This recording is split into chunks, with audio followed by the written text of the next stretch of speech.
The young lady sat alone in the hall in front of the crowd and knew that the time had already come to put an end to the whole situation. Everyone gathered wanted her to put an end to all the suffering and make someone right decision. They were frantically pleading with her. People wanted peace and tranquility to reign in the empire. Every member of the faction begged the young girl for help. They were eager to receive her help and blessing. They in turn wanted to live in peace and tranquility, not to worry about tomorrow. Their leaders glared at her. They wanted to hear her decide. They were putting a lot of pressure on her. The girl was confused and did not know what she should do. Crown Prince and Master Swordsman of the Empire, Kyle Alexis Alita, waited frantically for her decision. He wanted the saint to be quick, to make a choice. He sat in anticipation and was pitted against the young girl. The high priest with the golden eyes and hair of Reichhaus Delel waited for her answer. But he had already quietly prepared a cell in the prison for the saint, and with a sly grin, he sat waiting for her to do something. The blue-eyed head of the merchant guild was silently observing her behavior. She couldn't understand his thoughts from his demeanor, and it frightened her. The girl looked at them and did not know what to do, while the messages of the gods kept coming up before her eyes. Monty, the god of art, composed poems about the beauty of the Reichhaus. Seal, god of destruction, claimed that only the strong, such as Kyle, were worthy of love. Chest, god of knowledge, reads a list of the guild's possessions. Odysseus, god of love, dances wildly. The young girl didn't know how long it would take to get to this point. God's comments were already making her ears ring. She knew she couldn't take much more. She had to do something, and it had to be done very quickly while there was still time. Annie asked the girl if she was all right. She sighed quietly, not answering. The young maid was a minor character who didn't even have a name in the novel, but she had a big role to play at the moment. The maid was worried about her mistress, as she kept asking for her name for the last 2 days. It seemed to Annie that the girl did not understand what was going on around her, and that's why she was very worried about her. The young girl said that she was feeling fine and had already returned to normal. The maid was sure that the girl should not go to His Majesty's birthday banquet, but the girl assured the maid that she was fine and asked her to bring dinner. The maid left, leaving the girl alone. She didn't realize what she had become, but comparing all the facts, she realized that she had been reborn into Ariel's body, from the novel The Return of Saint Camille. She was frightened by her rebirth, as it was a surprise to her. In a past life, the girl had read about the life of the righteous Saint Camilla. She was supported by 3 handsome men from different walks of life, and not only supported her, but worshipped her fiercely. And they all became her husbands. And 2 days ago, the girl was reborn in this novel and became Ariel. The girl didn't expect anything like this, and she didn't understand why it happened to her. Ariel's mother was a simple baroness. Ariel herself was a bastard child, so she was treated as if she didn't even exist.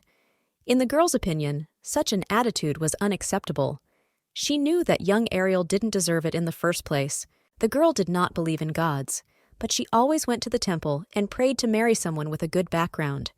She didn't want to repeat her previous mistakes, and frantically wanted to get rid of the stigma. One day, after praying, she was seen by the high priest Reichhaus himself. He brought her to the Temple of Elysium, and 2 years later, she was a diligent saint. She listened to her mentor in everything she did, and never disobeyed his will. In order to maintain political stability, the crown prince and high priest invented the role of the terminally ill Saint Ariel. She knew that when the real saint appeared, she would be disposed of, but she still believed that Reichhaus would protect her and secretly adored the prince. She was a villain who was jealous of Camilla. Saint Camilla forgave her, but she still tried to kill her. As soon as she raised her dagger, 3 swords penetrated her. Before she could even cry out, she died. It was a pitiful end for the heroine. The young girl didn't want to repeat Ariel's fate. She still remembered how she died in her past life. She thought she was stuck in another world since her body was dead. The girl knew that as an illegitimate child from a noble family, Ariel had struggled to save up for a house of her own, and began to live on her own. But just a year later, she died. Opening the window, the girl let in a gust of fresh air. She knew that only the living could enjoy it. When she felt death's bony fingers clutching her heart, she realized that any life was better than death. The girl knew that this life was much better than the one before. She knew that if she didn't follow the story, she could change her future. She frantically wanted to live the best and happiest new life possible, now that she had the chance. She knew everything would be all right. The girl didn't care about those who loved the saint, nor did she want to be one. She knew she had plenty of time, and she wanted to start exploring the new world where a beautiful life awaited her. The girl knew that when Camille showed up, she would just give up her seat to her. She wanted to leave the temple after everything and buy a house where she could live her new life quietly and peacefully.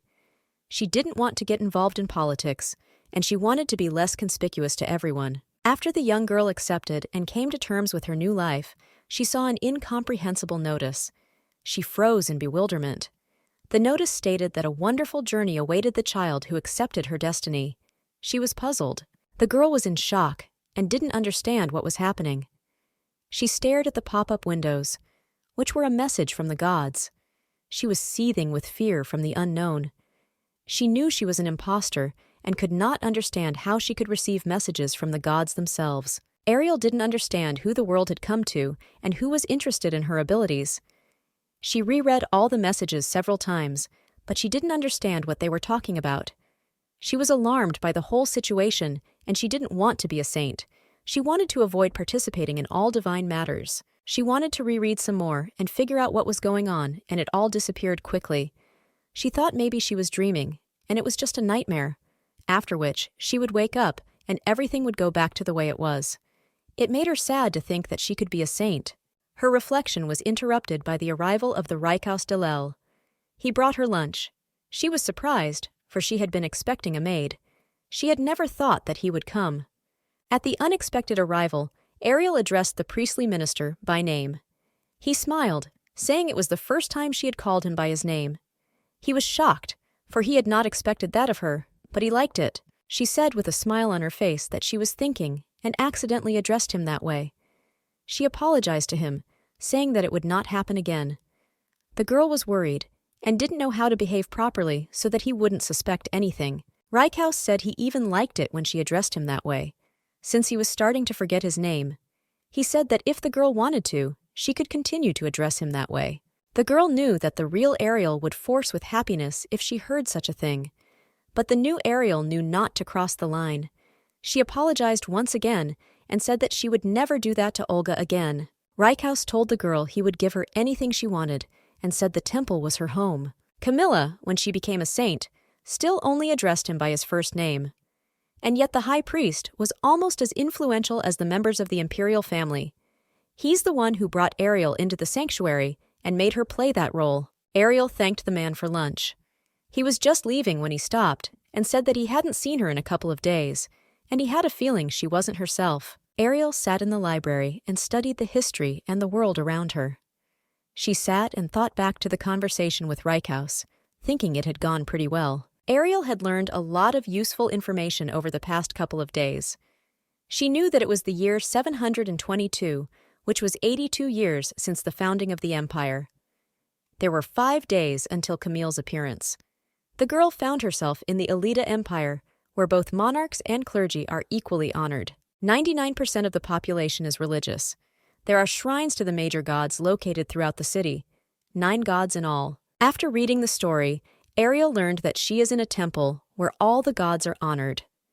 Elium is the most special temple, since the temple is where the saint was born and is the only place where all the gods can be worshipped. Ariel searched for information about the prophecy. When one of the 9 gods decides to share his wisdom, the Holy One will see the prophecy. You can read about what a prophecy is in any book. A sacred blue square appears before the eyes of the saint with the prophecy engraved on it. After a time it disappears, but the words are forever sealed in the heart. Ariel knew it was because humans did not understand the language of the gods, and only some of the blessed are allowed to see the prophecy. Ariel remembered the scene in the book when Camille used divine power, but there was no mention of it in the books. Ariel was frustrated and thought she should read something more useful. Ariel started planning her budget. She wanted to save up for a nice house where she could live and not worry about anything. She knew that as soon as she saved up and bought the house, she would leave and live a quiet life. The girl was sitting and planning, as suddenly an incomprehensible sound, followed by a blue glow, and she saw a blue window with writing on it. She didn't realize what was happening. knew she was in a novel, not a computer game. She wanted to touch it, but she couldn't. The maid brought tea to the girl. Ariel thought she was right on time. Ariel asked the maid if she could see the blue window. She wanted to make sure she was not alone in seeing them and communicating with the gods. The maid looked at the girl with misunderstanding. She pointed her finger into the void and said that she was not well. She was sure that Ariel could not go about her duties in such a state. Ariel thought the maid was speaking strangely, but she knew that for the past 3 days she had only eaten, slept, and read. Camilla herself had been on pilgrimage and meeting with priests, and even the emperor and the crown prince himself. Ariel knew she was not a saint, and so nothing was required of her. She had to pretend to be sick so she wouldn't have to explain why she didn't show up at temples and shrines. The maid reminded the saint of her sick brother, saying that he had to go into debt. She pointed out that he couldn't manage without her help, and she asked for a raise. Ariel looked at the maid and remembered that she was very familiar with that expression. She had seen it many times, and she could tell its meaning without a doubt. She knew that was the smile of those who wanted to take advantage of a girl. Ariel knew she was just a bastard child, albeit from a wealthy family. But that sly grin, familiar from her past life. The girl knew that in the book, Ariel was quite a compassionate person. So Annie, who is destined to be a servant for the rest of her life, decided to get drunk on her. But the girl knew that she wasn't like that at all and wouldn't let her be treated like that. Ariel asked the maid if she had given money. Annie said she'd been very helpful to her and her brother. She asked why the saint was asking such questions. Ariel asked how much she paid the maid. The maid said that the saint paid her 650 francs and asked her to add only 50 francs. She said that it would be a great help to her and that it was not much. Ariel counted and estimated the others' wages. She said that the maid had forgotten her place. Annie stood there not understanding what she was being told. She was shocked at the way the saint treated her, since this had never happened before. Ariel said she was in a bad mood today and advised her to think before she said such things. She added that from now on, the maid would not receive a coin from her. Ariel pointed out to Annie the fact that she was getting a pretty good salary as the saint's maid. She asked how she could ask for more. Annie was furious. She didn't understand how the saint could talk to her like that. She wanted to say something, but Ariel kept talking, not letting her say a word. Ariel said that if the girl was so worried about her brother, she should bring him to the temple. She said that they were just short of hands at the stables, and his help would come in handy. Ariel said she could make arrangements, and he'd be accommodated without a problem. Annie wasn't about to wonder, and said Ariel seemed to have forgotten that she knew her secret. Ariel froze in a daze. Annie said she knew the girl was the ultimate imposter. Ariel realized that she was paying her not out of pity, but because she knew her secret. Before the saint could say anything, the maid said she could tell her who she really was. Ariel looked at the maid and said in a calm voice that she could go and tell whoever she wanted. Annie froze with a look of furious incomprehension on her face. Ariel's words shocked the maid. She had never expected to hear such a thing. Ariel knew she needed to stop such actions immediately, because the maid would blackmail her constantly. She would not stop doing it, but would take every opportunity to make herself richer. Ariel calmly said that she could go and tell everyone that she was not a saint. Ariel said she would probably be executed, but asked Annie what they might do to the servants. Annie froze in fright. She didn't feel comfortable starting this conversation and didn't know how it would end. Ariel decided to make a little play with the maid. She looked at her with disdain and said thoughtfully that she was a noblewoman, even if only half a noblewoman, so she would die beautifully. But she had her doubts about the maid. The maid was very frightened because she didn't really want to die. All she could do was shout holy.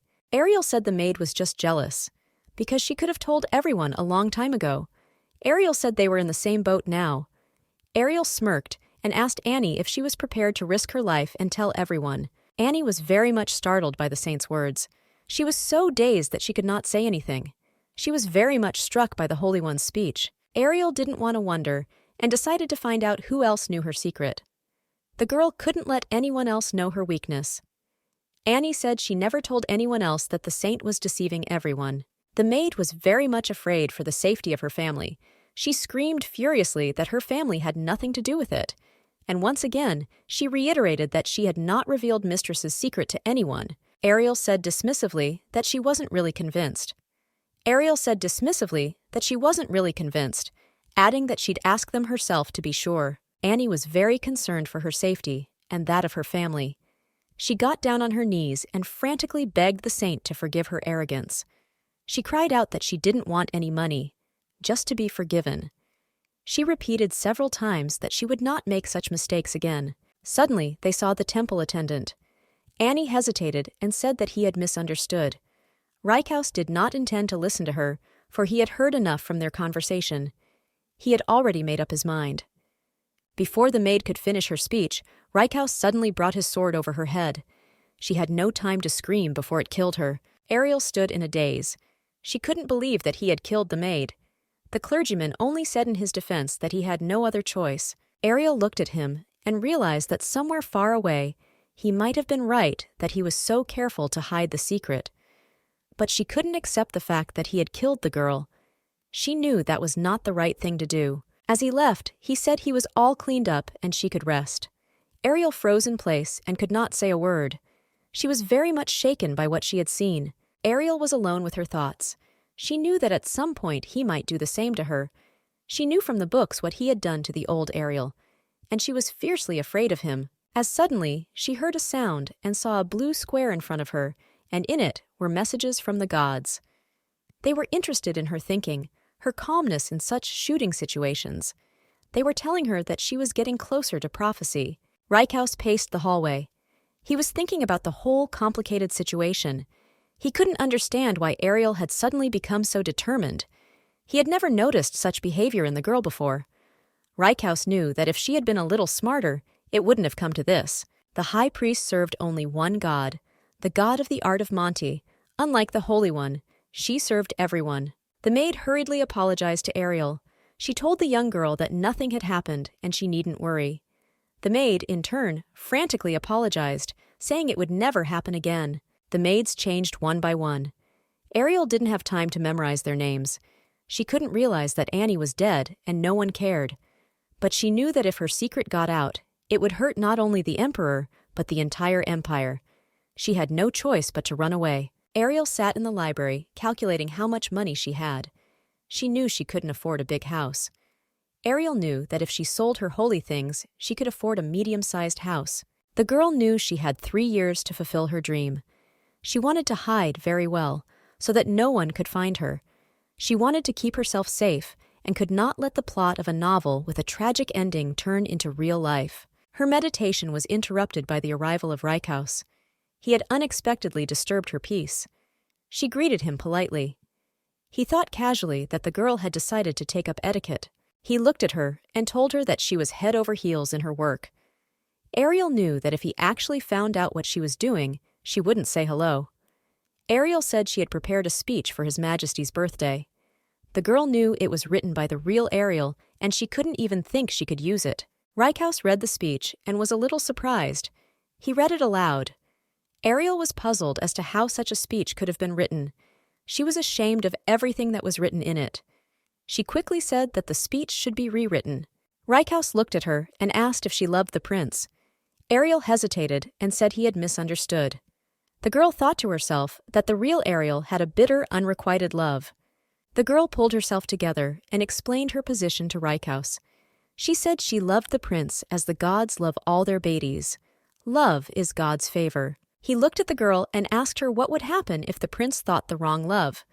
Since the letter was very ambiguous, Ariel had a hard time understanding why he was so worried about it. The girl thought that the real Ariel must have thought her speech was just an ordinary greeting, but she couldn't rule out the fact that the prince would take her seriously. Ariel said he was right about the speech, and she promised to rewrite it. Reincarnated looked at her and said with a smirk that it was better that way, and she wouldn't mislead anyone. He smiled and said that the girl was growing up right in front of his eyes and understood everything quickly. Ariel thanked him for his words. She was frantically afraid and worried because she didn't want to blurt out too much and show that she wasn't who she seemed to be. The next day, Ariel strode to the library to begin her calculations and study of her new world. Most of all, she wanted to concentrate on preparing for the upcoming feast. As she walked past the shelves of books, she heard a strange noise. When she came closer, she saw a man harassing a girl. She, in turn, asked him to leave her alone. The girl didn't want the man to molest her, but he didn't back down. The man, in turn, was very insistent. He wanted the girl to go to dinner with him. He claimed that she wasn't even a nun because she hadn't been officially ordained, so she could go out with him. The girl screamed at him that it was just a formality, and only her faith mattered. She frantically begged him to leave her alone.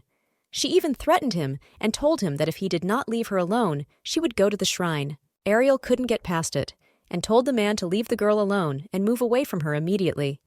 But he didn't even move and stood his ground. The girl was very happy to see the saint. Ariel didn't like it very much that the man didn't react to her words, so she asked him what was wrong with her words. She wanted to deal with him immediately and protect the poor girl from such a monster. The girl was scared. The man said they were fine and were just talking. Ariel said she doubted his words. She couldn't let him hurt the young lady. The girl shouted in fright that the man was molesting her and was persistent. The man was shocked by her words. He did not know what to do after such accusations against him. The man decided not to stand there like a dug-in. He decided to get away with it and said that the temple was recruiting just anyone. He was sure that they were conspiring to slander him and accuse him of harassment. Ariel looked at him and asked him what kind of family he was. He looked at her scornfully and said his name was Hans, and he was of the Ragefield family. Ariel hesitated for a moment. She didn't remember him and thought that he was not too famous to be mentioned in a novel. After the man introduced himself, he demanded that they introduce themselves. And swearing on his family's name, he said he would go to the shrine and tell the Holy One personally about the humiliation he had suffered, so that they might be punished to the fullest. The maids were furious at the man's words. They shouted at him that he was out of his mind and didn't realize who was standing in front of him. Ariel gestured that they should be quiet, and she would deal with the insolent man herself. Ariel asked the girl to enlighten the man and tell him who could tell the difference between him and the church. The girl was a little confused. She didn't understand why she was saying all this, but she started to tell him. The girl said that 3 high-ranking people can be distinguished from the church: the patriarch, the high priest, and the Holy One. Ariel confirmed her words and said that the saint could also strip the title of nobility. The man was furious and did not understand how he could be distinguished and stripped of his title. He looked at her with disdain and asked how she could excommunicate him. Ariel went up to him and told him scornfully that he should not believe her because she was a saint. Ariel said she would file a complaint against his entire family because she wanted him to pay for his actions. When he realized his mistake, he hastily asked her to wait and not to do it. He shouted frantically and asked for forgiveness for the terrible misunderstanding. The man did not want him and his family to be kicked out and excommunicated. He shouted that if he had known about it before, he would never have allowed himself to behave like this. He begged her to forgive him for such a terrible mistake. Ariel said that her forgiveness had to be earned. The man was taken aback and asked what he could do. Ariel looked at him and told him to apologize to the girl he had behaved inappropriately with. The man said he was just kidding. Ariel looked at him with disdain and asked him if he wanted to say that her eyes and God's eyes were lying. He didn't say anything and walked over to the girl and began to apologize. Ariel thought the conflict was over. She was pleased that it was over quickly and safely, for her and the girl. She asked the maid to bring her a collection of books on court etiquette. As she wanted to study them immediately and prepare for the feast. After all that had happened, she saw a blue square. The gods were interested in the girl and her justice. They gave her a message saying that she was the first person to receive prophecies. Ariel stood there not understanding what was happening. She was confused and couldn't understand what the prophecies were about. Ariel sat and read books. She wanted to make sense of everything and figure out how she could get the gods interested in her.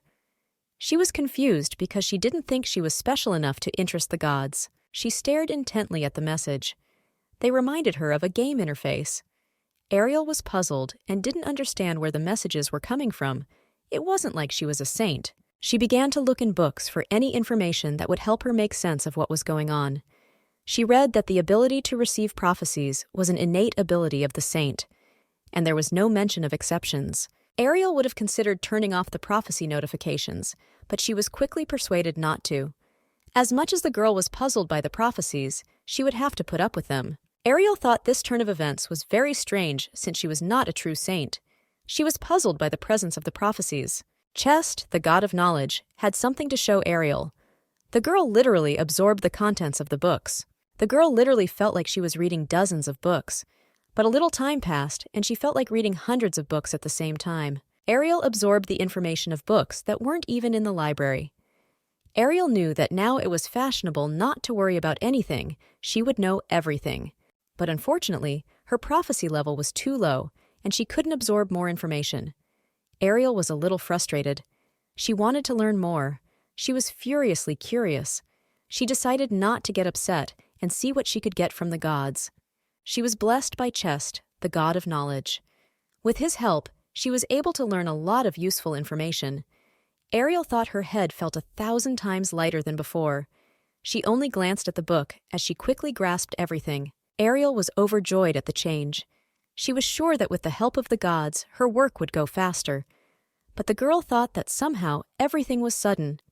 But she was glad, and thought that she had been smiled at by Lady Luck. God Hezid's blessing lasted only 3 hours. Ariel was very happy that she was absorbing all the information on the fly. But as soon as the effect wore off, everything went back to normal. And she was sorry. Ariel's peace was disturbed by Reincarnated. He asked the girl how she had slept. He noticed that she had done a good job. Ariel agreed with him, saying that she had to prepare a speech for the prince's birthday. She didn't want to neglect her duties and embarrass the church. Ariel wanted to perform in all her glory. Her words took him aback. The girl thought that the real Ariel wouldn't talk like that and decided to make a quick correction. She said that she apologized to him, saying that she had acted like a child before. Ariel also said she didn't know when the real saint would show up, but until then she promised not to give him any trouble. Reincarnated looked at the girl and told her that her home was in the temple, and asked her not to say such things again.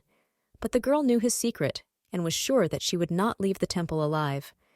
He held out his hand to her and said he would like to see her speech. She was glad that with the gods' help, she had been able to quickly correct the mistake and prepare a good speech for the feast. Reincarnated scrutinized her speech. Ariel was frightened and thought there was something wrong with her speech, but the man assured her that she had written a great speech. He couldn't believe she had written it. Ariel did the smart thing. To avoid all the mishaps, she simply took the speech from a book and made some changes. When the man heard this, he said that now he could see why it was so much better than the previous one. The man said he heard about an incident that happened in the library. Ariel said that she went to prepare a congratulatory speech and heard a man molesting one of their female followers. Ariel said that she had given him a warning and perhaps overreacted a little. But she thought she had done the right thing, for he had not behaved nicely toward the poor young girl. The man said that he had excommunicated his family from the church. He asked the girl that if something similar happened in the future, she should contact him, as he would be able to solve everything quickly. Ariel heard a sound and saw the messages from the gods appear. They were furiously discussing Reincarnated. Ariel glared. The man looked at her and asked if she felt bad, but the girl decided not to dwell on it and said she was just amazed at his determination. Ariel was sure it wasn't easy to get rid of the rot. She was sure it was difficult to distinguish those who were impure of heart from those who were simply lost souls. And in a way, she supported the man's decision. The man looked at her, surprised by her words. He had said that the other priests had condemned his decision, but she seemed to think otherwise. Ariel said that in her opinion, he had done the right thing. She knew that in some ways he was right. Unlike the prince, who pursued his own interests, Reincarnated had dared to deceive the saint to appease an agitated populace. But unfortunately for the villain Ariel, he was an executioner. But for Camille, he was a true protector who could always be counted on. Ariel knew that if she were reborn in Camille's body, she would surely admire him. The clergyman apologized for taking up her time. He wished her a pleasant appetite and left. Ariel didn't understand his reaction and wondered if maybe she'd said something wrong, but she thought she'd done pretty well at all. The gods began to barrage the girl with messages again. She frantically asked them to calm down. They were acting like little children and carried all sorts of ugly messages. Reincarnated pondered the girl. He didn't understand how she could have changed so quickly. He had deliberately chosen her only because she was foolish and naive enough to fulfill her role unquestioningly. He was disturbed by a man. He was furious and said he heard what happened in the library. Haynes was furious and didn't understand why the man hadn't consulted him and made such a loud statement. He did not understand why the man reacted so harshly to such a situation. There was no logic in that. Haynes frantically cried out that if the saint herself had decided to excommunicate them, how could he agree to it? And to do so without discussing such a decision with everyone. He was angry that he had excommunicated because of the transgression of one, the whole family. The man, in a furious rage, shouted that he, as well as the rest of the clergy, were strongly opposed to such a decision. But Reichaus calmly told him that he had misunderstood. The man froze. He did not understand what was happening. Reichaus said he didn't expel them because of the library incident. It was because they were involved in a conspiracy. And also, some priests from their temple were involved in the conspiracy. Haynes froze. He couldn't get a word out, looking at the man with disdain. Reichaus said he had been told recently that getting rid of the rot was not easy, but he disagreed. After he got rid of the traitors, he felt much better, and he was going to cut off all the rotten shoots. Haynes stiffened with fright. He said in a trembling voice that he hoped that next time he would consult him on such matters. He also said that Saint had been neglecting her duties for a long time. He suggested that she should not abuse the power given to her. Reichaus decided not to continue this pointless conversation. He said that they had recently sensed dark energy coming from the aerial mines, and that they had also noticed an abnormal number of monsters there. He said that when people have nothing to do, they start filling their heads with nonsense. Reichaus told the man that he needed to go to the mine as a matter of urgency and do some work there. Haynes was frightened by his words. He said that in that case, he did not know when he would be able to return, and he must not leave the temple, for he was old and very weak. Reichaus looked at the priest and said with a smirk that he understood perfectly well. But the priest must not disobey the high priest's order, and he must immediately carry out the order and go to the mine. He knew he must get rid of this traitor as soon as possible. A girl came to Ariel for an audience. Ariel did not understand what was going on. She asked the maid what was going on, but the maid told her that the girl wanted to see her. The saint remembered that she had seen this girl in the library. Ariel asked the young lady what she wanted. The girl was assertive and asked her for permission to serve her. Ariel said she didn't need any more servants. She knew that unlike ordinary maids, the girl had magic, and it was dangerous to keep her around. Anna decided not to give up and stand her ground. She said that that day she did not even have time to thank the girl for saving her life. She tearfully asked the young mistress for permission to serve her. Ariel let her maid go and was alone with Anna. She told her that not long ago, a maid who had worked for her for a long time had died right in front of her eyes. She asked if she understood the dangers of working for the girl, as she said she couldn't keep her mouth shut. Ariel said that she and the maid had a lot of things in common, and that it had ended very sadly. She asked the girl if she thought she could avoid the same sad fate. Ariel thought the girl would get scared and run away, changing her mind. But the girl, with tears in her eyes, frantically cried out that she would not change her mind and would serve faithfully the saint. The girl said that she was an orphan and was brought up by her uncle. She was fortunate enough to be in the temple, but her life remained the same. She said she could never stand up for herself and only cried. But that day, everything changed as a nobleman apologized to her for the first time in her life. She said that the young mistress had shone a light into her life, and she wanted to become like the saint, pointing out that she was already destined to serve the gods, and she saw nothing wrong with tying her life to serving the saint. Anna said that of course she was afraid of dying without repaying the saint for her kindness, so she wanted to do everything in her power to survive and serve the saint faithfully. Ariel understood the girl, as she herself had tried in her past life to survive at any cost. Ariel looked at the young girl and said that as long as she was useful to her, no one would lay a finger on her. But unfortunately, she couldn't guarantee her family's safety.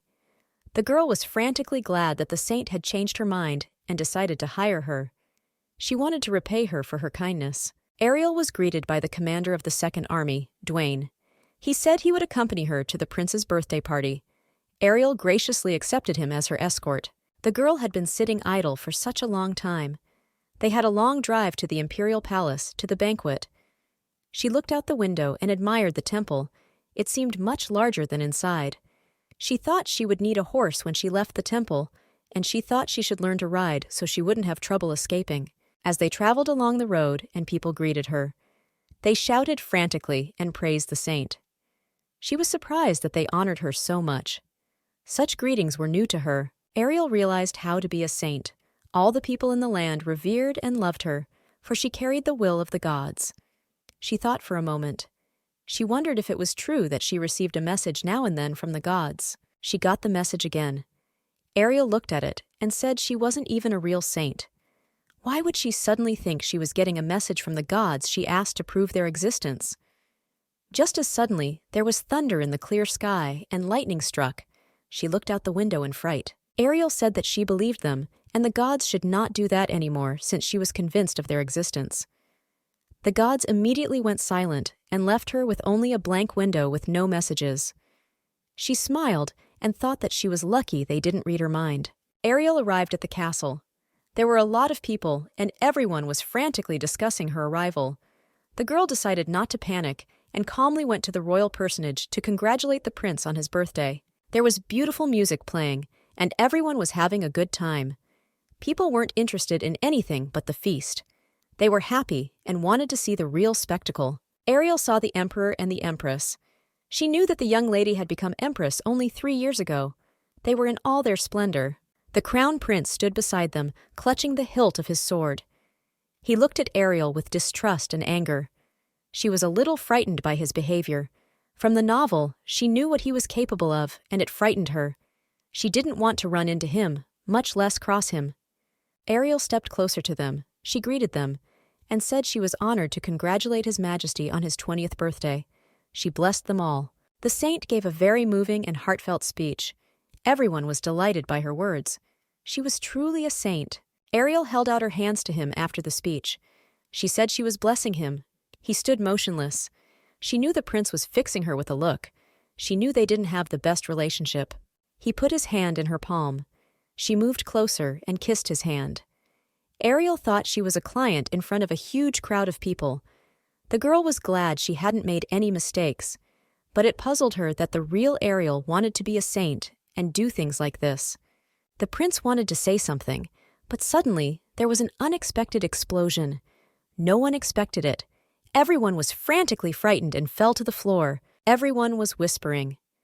They were confused when the lightning struck the statue of the first emperor and fell at the feet of the crown prince. People didn't understand where the sun came from, since there were no clouds in the sky, and the weather was fine. The empress is in a semi-conscious state, and claimed that the fall and destruction of the statue is a very bad omen, both for them and the crown prince. Ariel looked up at the sky. It was clear. She asked the gods if they had done it. The gods said they had done it because they didn't like it when she kissed the prince's hand and knelt before him. The people whispered, and were sure that the fall of the statue would mean trouble. They were sure it was a message to the prince, and they feared that he would take the throne and bring them violent grief. Everyone thought the empire might be destroyed. Ariel felt a strange tingling in her chest. The empress glanced askew at the girl. She said she couldn't understand why the gods would be angry with them. They even had a saint come to them and bless them on behalf of the gods. Ariel looked at her and realized that she and the prince had a very complicated relationship. The emperor asked the girl to pray for the empire, and especially for his son when she returned to the temple. Ariel looked at them and said she would tell the gods that they were fiercely happy. The prince was puzzled. The emperor was confused and asked the girl what she was talking about. Ariel decided to rectify the whole situation. She said that the prince was born under the Star of Seal, the gods of destruction. She argued that destruction and creation always go hand in hand. She claimed that destruction is the mother of all things. The emperor was a little puzzled and asked if the saint wanted to say that in this way the gods had wished his son a happy birthday. Ariel said with a smile that the gods could not contain their joy and had decided to congratulate the crown prince in such an unusual way. There was whispering among the ace. People thought that the prince had been blessed by the gods themselves on such a day. Ariel walked outside. She thought she needed to tell the gods not to do it again. Ariel wanted to figure out what kind of relationship the empress and the prince had. She was glad that the incident was respected and thought about going back to the temple. Suddenly, she was called by the prince. He was angry. The prince said he hoped she would stay since the party had just started. Ariel was shocked and didn't understand what he wanted from her. She asked him what he wanted to tell her. He looked at her and said that today she was different from her old self. Ariel was confused. She didn't want him to know about anything. Ariel asked how she was different from her old self. The prince looked at her and said that she had single-handedly solved such a difficult problem. And it wasn't like her. He said he wasn't surprised if someone said Saint was a completely different person. Ariel was surprised at such words from the prince. She looked at him and said that her lifestyle was too festive, and so she decided to change and live a new life. The prince said that he allowed the idea and might believe it for a moment, but he wanted to hear an explanation from her. The girl froze in bewilderment. She could not understand what he wanted to hear from her. He said that he had recently received a letter from her. He demanded an explanation from her soon, as he was surprised when he received a letter that contained some really interesting and obscure information. She had sent him a letter declaring her love and proposing to him. The girl was shocked by this. She couldn't believe that the real Ariel had done such a thing. He looked at her and said that he was prepared for a lot of things, but he didn't realize that she would go this far. Hearing his words, the girl didn't understand how Ariel could do such a thing. She couldn't understand what the girl was thinking when she wrote the letter. The prince looked at her and asked how she could have forgotten her duty to the people when she wrote that letter. The young lady realized that she had to calm down and think of something. She knew that even though the marriage proposal had been written so childishly, she had to answer his question. She knew she had to make some kind of excuse first. She looked at him and said with a smile that it was just a mistake, a little misunderstanding, so to speak. He looked at her contemptuously and asked her again. She said it was all the fault of alcohol because she had had a little too much to drink and had written such a letter. And later, she sent it back with tears in her eyes and said she was very sorry for her mistake. The girl said that she hoped he could forget such a small mistake on her part, since she had helped him today. He looked at her and wondered how such a mistake could be fiercely sincere. He was shocked. The prince came closer to her and told her that she missed him every night and wanted to see him, and even in her letter, she wrote that she would be very happy if he accepted her proposal. He did not understand how she could have forgotten such a thing. If everything had been laid out in minute detail. The girl was shocked and frightened. She didn't understand why the real Ariel had written such a thing and sent it to him. The prince showed her the letters and told her that she had written a whole 8-page story. The girl was embarrassed and said that she had drunk a lot of wine and didn't even remember what she had written about. The prince looked at her and said with a smirk that people become more honest when they've had a few drinks, and they start talking about their wishes. He'd expected to hear something more serious than what she was telling him. Ariel asked him to preface that it hadn't happened and added that today's blessing would be part of her apology. She apologized for upsetting him with such a letter. She said that it would not happen again in the future. The prince was furiously angry. He asked her impatiently in his voice if she was laughing at him. He did not understand her position. He grabbed her arm with fury and told her that she couldn't imagine how many nights he hadn't slept since receiving her letter. He didn't understand how she could blame alcohol and not remember what she had written. He wanted to say something else in a rage, but he didn't have time. A huge explosion sounded above their heads. They were frightened as they did not expect such a thing. But the girl decided not to waste the moment that had been sent by the gods. Ariel grabbed the letters from the prince's hands and quickly ran off to the carriage. The prince shouted after her that she should wait because they had not finished their conversation. He wanted to find out what was going on in her head, but she was not going to stop and rushed to the carriage to get away from the castle and return to the temple. She approached the man who was escorting her and told him that they had an emergency evacuation from the castle to the temple. He was a little frightened and surprised by her actions. Ariel got into the carriage and they set off. The girl was relieved when the carriage moved and they drove away. She also thought that the lightning had saved her. She asked the gods if they had done it. She realized that this time they had interfered, and was very early to their little interference. And with joy in her voice, she thanked them for saving her from an unpleasant conversation. She looked at the letter she had taken from the prince and was furious at its contents. She was very uncomfortable, she thought, because of the actions of the real Ariel. Things had changed far more than she had realized. She knew that there were dangers ahead of her, and she needed to try harder. Ariel began to put her plan to raise money into action. She went to the auction. Her companion was confused and asked why they had come here. She didn't know what to answer and told the truth, that it was all God's will for us. But literally, the gods wanted it that way. She knew that such stories had been told, that from time to time, trinkets bought at auction turned out to be real treasures. So the person who bought them became a millionaire. The girl frantically wanted the gods to help her so she could earn as much money as possible. She wanted to be helped as soon as she discovered a valuable item. She was determined to reach her goal. She would do anything to survive. The next item shown was an old sword. The god of art told her to look at the sword and try to buy it. The man that the sword was made of bronze and dragon bones. He assured everyone that the blade contained divine power. The god of art said he wished it was a dagger. Ariel was pleased that they responded quickly, and she began to haggle. Ariel bought the blade, even at a very favorable price. She said there was something she needed to do and called her friend, who was accompanying her, to follow her. She claimed it wouldn't take long. The girl and her companion came to the Merchants Guild. The man was surprised that she decided to come to such a place. He was confused and didn't understand what she had decided to do. He didn't realize that the saint had decided to visit the Merchants Guild. From the book, the girl remembered about the most famous and influential owner of the Merchants Guild. He was one of the 3 main male characters in the book, heir to one of the largest guilds. He was one of the ones who hadn't crossed paths with the girl, but she knew she shouldn't cross paths with him in any way, since in the real story she was killed and he had a hand in it by impaling her with his sword. Ariel knew that this shop had some of the best appraisers around, so she went to them and brought them the sword to sell and make some money for her plan. She decided not to take any chances and went to them in secret. She could tell from its appearance that it was quite expensive, and she hoped that she would not be deceived and would be offered a good price for the item. The man looked at her and told her that if she didn't want to sell it after the appraisal, he would charge a price for his work. Ariel looked at him and thought it was a small price to pay for his work. He proceeded to assess the sword. Ariel looked around and saw the different assortment. She thought they had very professionally placed such a beautiful and large assortment of exquisite items. The assortment of all sorts of items delighted her. After examining the sword, the man said that it had been preserved quite well, and said that this sword was not bad. Ariel asked how much he could give for the sword. He told her the amount he could offer. The girl was very happy and satisfied with this purchase and sale.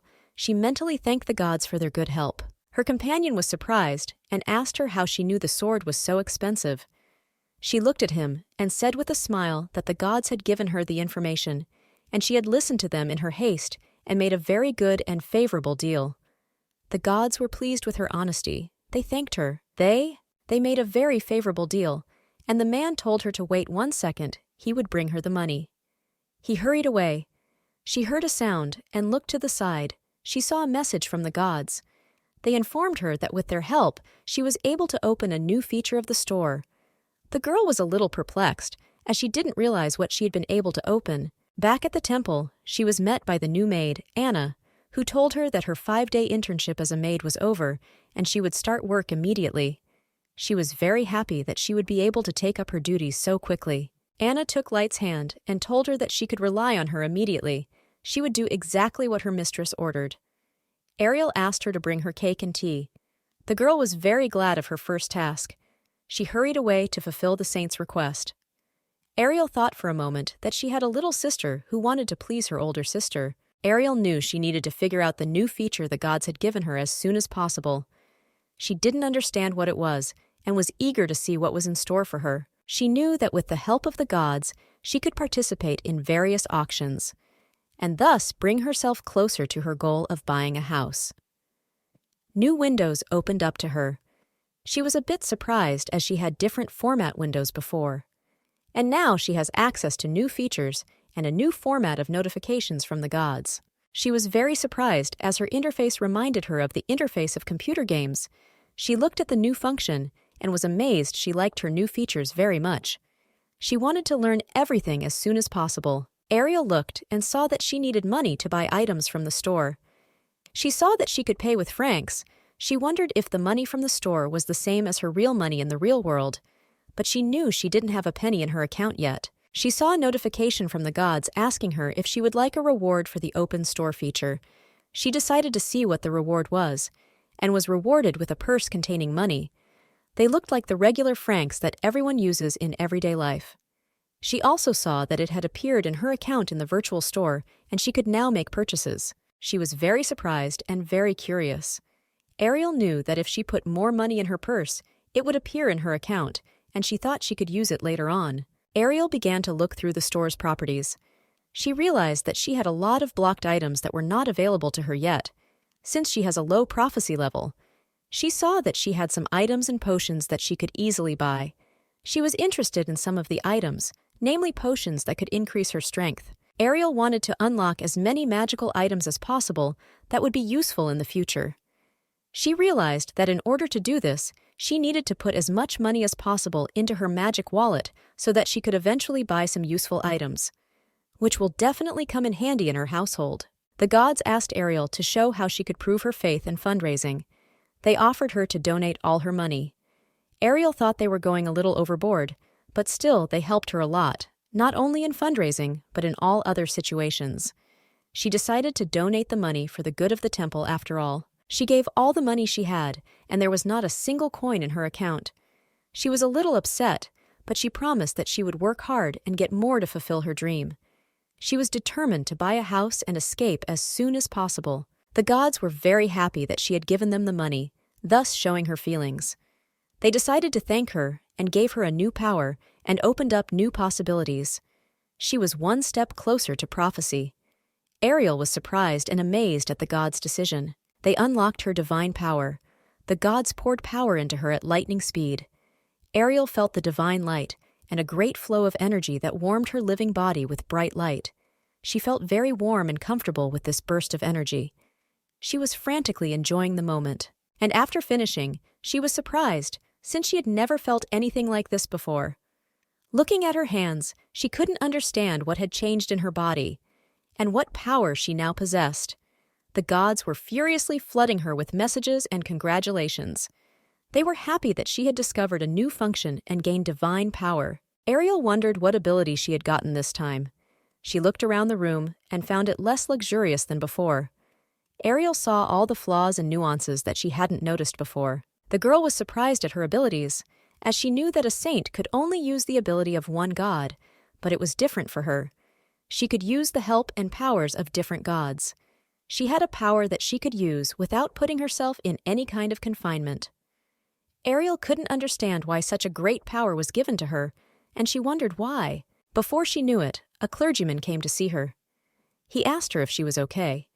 She said that she was just thinking, and when she saw that Reincarnated had come to her, she literally did not fall off her chair, because she did not expect to see him, and thought that a maid had come to her and brought her food. She asked him to forgive her for her unthinkable behavior, as she thought it was a servant who had come to see her. Ariel wondered why he had come so suddenly, and without knocking. She was afraid that he might have somehow found out that she had sold the sword and suspected her of running away. She couldn't let him find out her secret. He looked at her and said it was all right, and she could address him informally. The girl hesitated a little, and said that she could not afford to address the high priest in such a way, as it would be unethical. She knew that such behavior was not typical of the real Ariel. He said she could just call him by his first name. Ariel said, thinking about his offer. He hesitated a little at her answer. Ariel asked why he came to her. He looked at her and said he just came to say hello because he felt some strange feelings in his heart. The man moved closer to her and said he really missed her today.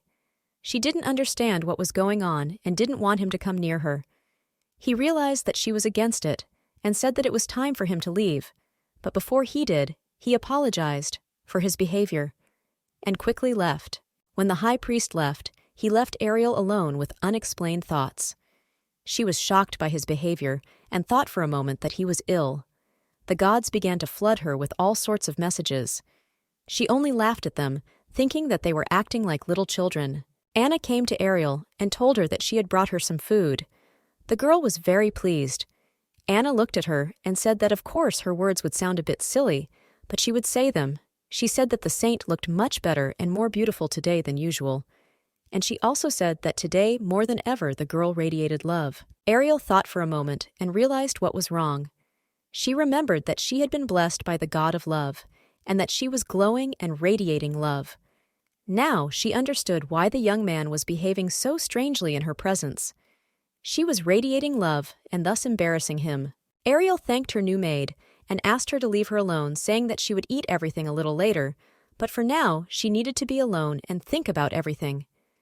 Ariel needed to sort things out and get her thoughts in order. The high priest was shocked that he couldn't control his feelings when he saw young Ariel. He didn't understand why he felt all the violent emotions when he saw her. He went to the god of art and asked for healing of his sinful body. He prayed frantically for forgiveness and healing of his sins. Anna and Ariel were walking in the garden. Anna said that she had become quite popular with the servants because she served the saint herself, and there were fierce arguments among the servants, who wanted to know what the saint liked and what she preferred. She knew that the rule was not to discuss anything with the servants. She said she told them nothing about her mistress. She also said that if there were any ridiculous rumors about the saint in the temple, she wasn't the one spreading them. Ariel looked at her with a smile and said that she trusted the girl and knew she wouldn't do that to her, and she wasn't going to blame her maid for anything. Ariel knew that rumors were the norm in the temple. It didn't surprise her that the servants were talking about her. Since she had only eaten, slept, and visited the library for a long time now, she knew that for not doing her duties, everyone would whisper about her and wonder what served to make the saint behave this way. Ariel said that Anna didn't have to worry about all the rumors about her because she didn't care what anyone said about her or who said it. She told the girl with a smile on her face not to worry about such small things. Anna apologized for bothering Mistress with such trifles. Ariel felt some strange rustling in the bushes. Looking there, she saw a wounded bird that was living its last moments. It was a very beautiful bluebird. She said that the wound was very serious, and the bird might not survive such a thing. She felt very sorry for her, and she could not let her die. Ariel remembered how she fought for her life in the final moments. She couldn't let the bird just die in her arms. She wanted to do something to make it live its life. She took the breathless body of the bird and healed it with her divine power. The maid was shocked by what she saw. She had no idea that Ariel could do such a thing. She stood and watched, unable to say anything. She was amazed at the saint's abilities. Ariel healed the bird, and it flew headlong toward the blue sky. They stood and looked at it, marveling at its beauty. Ariel was very happy and satisfied that she had been able to help the bird and make it live longer. Ariel heard a sound and saw a message from the gods. They were very happy that she was using her divine power for the first time. They also offered her a reward for doing such a good deed. Ariel was confused, but decided to see her reward later. Anna was shocked and looked at Ariel and said that she was truly a saint. As she was able to heal with her divine power a poor bird that was about to die, Ariel assured her that she had done nothing wrong and was just using her power like all the clerics. But Anna was sure that she had used her divine power exactly as a saint. Ariel asked her not to tell anyone what had happened. Ariel knew that there was no way she could let Anya tell anyone, as the risk was too great. She already knew her difficult fate, and there was no way she could allow herself to die in the future due to divine power. She tried her best to avoid such a dire outcome. Ariel asked Anna to promise that she would never tell anyone anything, and she would keep her promise. Anna said that she would never tell anyone, as it was her mistress' order, and she could not stop her from doing so. Ariel decided to change the subject and asked Anna if she had seen the new variety of roses that had been planted in the garden. She didn't answer, and Ariel suggested that she go for a walk in the garden to look at the fiercely beautiful flowers and enjoy their beauty.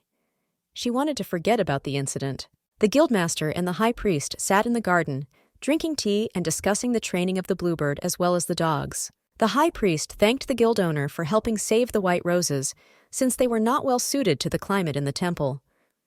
The man said that the priest, there was nothing to thank him for, as it was just a kind gesture, a trifle for the guild. Their conversation was interrupted by the arrival of a bluebird that landed on the guildmaster's shoulder. The priest looked at it and said that he thought the dogs had mauled it. But to his surprise, she looked perfect. This incident left him confused. The guildmaster looked at the bird. He knew it was definitely his bird because it had a red spot on its forehead. He said that it must have been cured by some high-ranking priest. He looked at it and said that it must be the help of the God of mercy. Their conversation was broken by the arrival of Ariel. The high priest was shocked, as Ariel the girl had not expected to see young people in such an informal setting. She didn't want to be around them. She knew no good would come of it. Ariel apologized to the high priest, saying that she didn't know he had guests. She decided to leave quickly so she wouldn't have to talk to them, but unfortunately her escape failed, and the first priest asked her to stay. She was very upset, but she stayed with them. The high priest introduced Ariel to the young chief of the trade guild.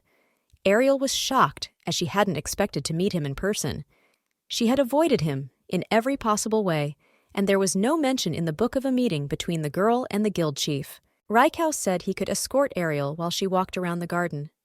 Ariel wanted to walk alone. She said she could not distract the high priest from his business. Since she didn't really want to be alone with him after their last conversation, their conversation was interrupted by the unexpected arrival of a servant.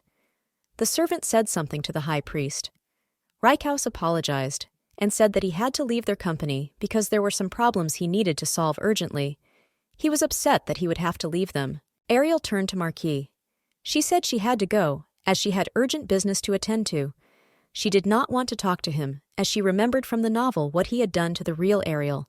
She wanted to leave his company as soon as possible. A bird flew to her and sat on her shoulder. Ariel was very surprised that it had flown in. But she was glad that she was all right. She was glad that the bird remembered her, and she was glad that she could do something for her. The Marquis was surprised and asked if she had seen her before. The girl said she had come across it in the garden. He looked at her and said that she had been trained to fly up and land only on her master's shoulder. He was genuinely surprised that she sat on Ariel's shoulder. He suspected something was wrong with her story. Ariel asked him if the bird was his. He confirmed that it was his. The Marquis thought the bird was dead. She knew from the book that he had a hard heart, and he doesn't care about the feelings of others. The Marquis asked her if she had healed his bird. Ariel said she hadn't healed her, but she couldn't understand how he could leave her to die. Marquis only said it was only a bird. Ariel was shocked at his words. She said that if he didn't care about life, he could just kill her and not make her suffer. Marquis looked at Ariel and said that she was very different from the rumors he had heard about her. Ariel was surprised, but just said she didn't care and was very glad the bird was okay. Ariel asked him to appreciate his bird and not to hurt her. She walked away and left him alone. He was greatly surprised by her behavior, for he had heard very different rumors about the young woman. Ariel sat in the room and thought about the whole situation. She didn't want to see him again, but most of all, she didn't want to see all three of them, since they were making her life very difficult. Ariel heard a sound and later saw an alert from the gods. They were asking her if she wanted a reward for her first use of divine power. Ariel wanted to know what she would get the reward for.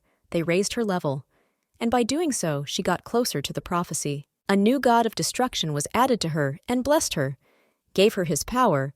She was illuminated with a fiercely beautiful glow and received a new god's power. She was frightened, but at the same time happy that she had been given a new power. Ariel decided to put her new power into action. She went over to the chair and tried to break it, but to her surprise, it didn't work, and the chair remained unharmed in its original place. But after a moment, it snapped in half and shattered. Ariel was very surprised that she now possessed such power. She didn't understand how the plot could have changed so much because it was a simple novel and not an action movie.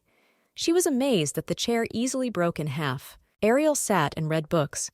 She was very happy because of what the gods had blessed her with. She could read over 10 large books in one day, and that made her very happy, as she could absorb more information and learn twice as fast anything she set out to learn in a long time. This way, she was getting closer to the fulfillment of her escape plan. She quickly learned all the information about the world in which she lived, and with the help of the power of the gods, she could quickly earn the amount of money she wanted to buy a house. She knew that she could use her divine power at any time to help people and also to earn money, and thus live and earn money after leaving the temple. Ariel was visited by her maid Anna. She told her that she had a guest who was expecting to see her. Ariel was surprised, as she didn't expect to see anyone and wanted to concentrate on studying her books. Anna said that the crown prince had come to see her. Ariel coughed and said she wasn't feeling well, and wanted the maid to tell the prince that she would not be able to see him. But the prince was not going to give up so easily. He went to the door and said that he had no intention of leaving, as he wished to talk to the girl. Ariel, quite by reading, greeted the crown prince. He looked at her and said that they did not agree last time, so that he suggested she go for a walk and talk in a more informal setting. Ariel followed the prince and didn't understand why he had decided to meet with her, as there were no books of such meetings. On the way, she was bombarded with messages from the gods. She decided not to answer them and disconnected herself from their dialogue. She wanted to be quick to deal with the prince. The prince said that last time he was surprised, and he really liked her performance. But now her pretense looked very inept. The prince said he wasn't going to make idle talk. So getting straight to the point, he looked at her and said in all seriousness that he had come to warn her. The man approached the high priest and said that there was a statue collapse at the prince's birthday celebration, and Ariel got out of the tricky situation and said that he was blessed by the gods themselves. And he said that the crown prince was currently in the temple communing with the saint. Reincarnated was shocked at what he heard. He asked the man angrily where the saint and the prince were now. He could not allow them to be alone together and talk about anything. He knew how she felt about him and could not allow them to be close. Ariel was puzzled and asked the prince what he meant. The prince looked at her and said that after his birthday banquet, he found out that they were digging under her. He learned that the empress's brother was working closely with the temple attendants, and they were digging for her. The prince said he could not intervene for political reasons. Ariel knew that in such a situation there was no avoiding a commotion. For a few years ago, the prince and the high priest had conspired to bring the girl to the post of saint, thus calming the hearts of the people, and the prince in turn secured his position. At the banquet, the saint helped the prince and also supported him from her side, and so the empress would frantically search for all the details to get her out of the way. She wanted to remove all those who helped the prince as they had their own scores to settle. The girl was very excited as she didn't remember this happening in a real novel. She knew that the story was beginning to change, and it was very dangerous for her life. She needed to solve this problem at once to be able to live a quiet and peaceful life later. Ariel asked if he had any details about the spy and what information they knew about her. Unfortunately, the prince didn't know all the details. He said his man was looking for the spy, but he was missing. But he promised to find out all the details and tell her. Ariel listened to him and asked him to help her. He was surprised and asked what she wanted. Ariel asked for his protection. He was confused as he did not expect her to say that. He was surprised by her request. The prince asked if she thought he was capable of killing her. Ariel said that since she was helping the empire and the prince directly, she wanted to be his ally, and frantically wanted to live, so she asked him to protect her. Ariel asked him to make a promise that he would protect her no matter what. He gave her his promise. She was very pleased and thanked him. He looked at her and asked if she was satisfied with what he had promised her. He looked at her and said that the letter she had sent him looked like she was going to lay hands on me today or tomorrow. So he was embarrassed by her request that he protect her. The prince went up to her and asked her what she was thinking then, when she wrote him a letter like that. She wrote that she loved him and wanted to be on his side. He frantically wanted to know if it was true or not. Ariel stood stunned. She couldn't say anything because he had taken her by surprise. She knew they were back to where they had been the last time. She was uncomfortable as he came too close to her, but their conversation was interrupted by the arrival of the clergyman. Reincarnated walked up to them and told the prince that he thought he had come directly to him for an audience. Reincarnated looked at them and asked why they were here in such a place alone together in private. Ariel said they had only discussed the banquet menu and nothing more, but the high priest didn't believe her. He said the crown prince should avoid such meetings if he wanted to meet with the saint. He should ask for an official audience. The prince was angry at such words, and he asked the high priest since when did he start meddling in the affairs and personal life of the saint. Reincarnated was taken aback, but he would not back down. He continued his argument with the prince. The high priest said that it was his duty to protect and solve all of the saint's problems, as after the birthday banquet, some nobles paid close attention to the saint. Such behavior alarmed the high priest. The prince did not like the words of the high priest at all, and said that he did not care whether the meeting was personal or official. He would in no way allow him to behave so arrogantly towards a high-ranking person. The high priest directly addressed the saint and said that if she was not feeling well after the walk, she could leave them immediately and return to her room to get some rest. The girl obediently agreed and left, and the men were left alone to talk again. Anna frantically asked Ariel what had happened between the men next, as she was very curious about their behavior. Ariel was tired. She didn't want to talk about it, and she was puzzled about the strange relationship between the two men. She told Ariel that she thought Ariel would be very happy with this behavior. Ariel was puzzled. Why would she be happy? Anna said that everyone knew about her feelings and love for the prince. Ariel was shocked. She didn't know what to answer. Ariel really wanted to know where she heard such nonsense. She said that everyone knew about her feelings a long time ago. After Anna's words, Ariel realized why Reincarnated constantly had such an incomprehensible reaction to her meetings with the prince. She realized that she needed to change her strategy. Anna was puzzled as to what strategy she was talking about. Ariel said that she should spread the rumor that she didn't love anyone and didn't need anyone. She was astonished at her words. She said that if she spread such rumors, Ariel would never find a worthy mate. But Ariel didn't care and said that she didn't care about love. She wanted to live in peace. She frantically asked the maid to spread such rumors to everyone.